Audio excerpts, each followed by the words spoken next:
Hi viewers, আসসালামু আলাইকুম। আজকে আমি আপনাদের জন্য নিয়ে এসেছি ঝালমুড়ির মশলা রেসিপি। আজকে আমি আপনাদের শেয়ার করব কীভাবে একদম অথেন্টিক রূপে আপনারা ঝালমুড়ি মামাদের মতন করে ঝালমুড়ি মশলাটি বানাবেন। আপনাদের বাইরে অস্বাস্থ্যকর পরিবেশে ঝালমুড়ি খেতে হবে না, এখন আপনারা খুব সহজে বাড়িতে তৈরি করে খেতে পারবেন। চলুন আমরা রেসিপিটা দেখে নিই। আমাদের মশলা তৈরি করতে লাগবে 4-5টা লং, 2টো শুকনো মরিচ, 1 চামচ জিরা, জত্রি লাগবে মাঝারি সাইজের, 2টো এলাচ, 1 চামচ মৌরি বা শাহি জিরা, 4-5টা এলাচ। এগুলোকে এবার আমরা ভালো করে ভেজে নিব। আমাদের গুঁড়া করতে সুবিধা। ভাজার সময় জালটা একটু কমিয়ে নেব, তা নাহলে পুড়ে যেতে পারে। অনবরত আমরা নাড়তে থাকবো। পুড়লে এটা ব্লেন্ডের সময় ভালো লাগবে না, তিতা লাগবে আমাদের।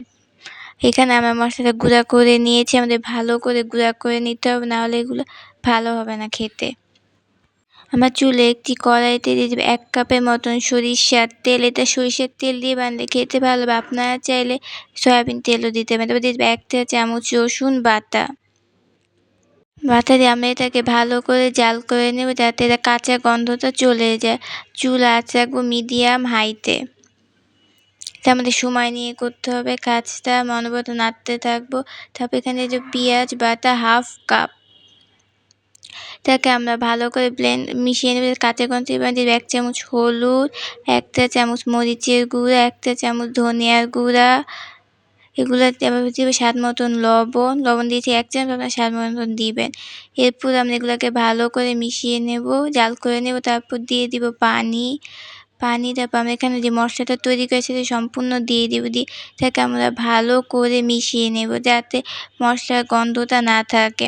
এটাকে আমাদের ততক্ষণ পর্যন্ত মিশাতে হবে যতক্ষণ না মশলাটা পুরোপুরি হয়ে উপরে তেল উঠে আসে। চুলা আঁচটা থাকবে একদম লোতে। একদম চুলার সর্বনিম্ন যে আঁচটা হয় আপনারা তাতেই রাখবেন। এটাকে আপনার সময় নিয়ে কোনো অনবরত নাড়তে হবে, তা নাহলে এটা পুড়ে যেতে পারে। আর আপনারা এটার পর যতক্ষণ তেল উঠবে ততক্ষণ এটাকে আমাদের রান্না করতে হবে, পানি শুকিয়ে, তাহলে খারাপ হয়ে যাবে। আপনাদেরকে দেখতেই পাচ্ছেন। তাই সময় নিয়ে করবেন, তাহলে খেতে ভালো হবে, তা নইলে অথেন্টিক টেস্টটা আপনারা পাবেন না। দেখতেই পাচ্ছেন আমার এখানে এটা হয়ে গেছে, আমার এখানে তেল উঠে এসেছে। এটা আপনাদের সময় নিয়ে করবেন, তাহলে এটা খেতে ভালো হবে। একদম দোকানের মতো অথেন্টিক টেস্ট পাবেন। দেখতেই পাচ্ছেন আমার হয়ে গিয়েছে। এটাকে আমি একটা কাচের বয়মে ভরে নিয়েছি ঠান্ডা করে। এটা কাচের বয়মে ভরলে অনেকদিন ভালো থাকবে। এটাকে প্রায় 1 থেকে আপনার 1.5 মাসের মতন রেখে খেতে পারবেন নিচে রেখে। আর যদি ফ্রিজে রাখেন তাহলে 1 বছর মতো অনায়াসে ভালো থাকবে। আপনাদের যদি আমার রেসিপি ভালো লাগে তাহলে আমার ইউটিউব চ্যানেলকে সাবস্ক্রাইব করবেন এবং আমার ফেসবুক থেকে দেখে থাকলে আমার পেজটাকে ফলো করবেন। আবার দেখা হবে অন্য কোনো ভিডিওতে। আসসালামু আলাইকুম।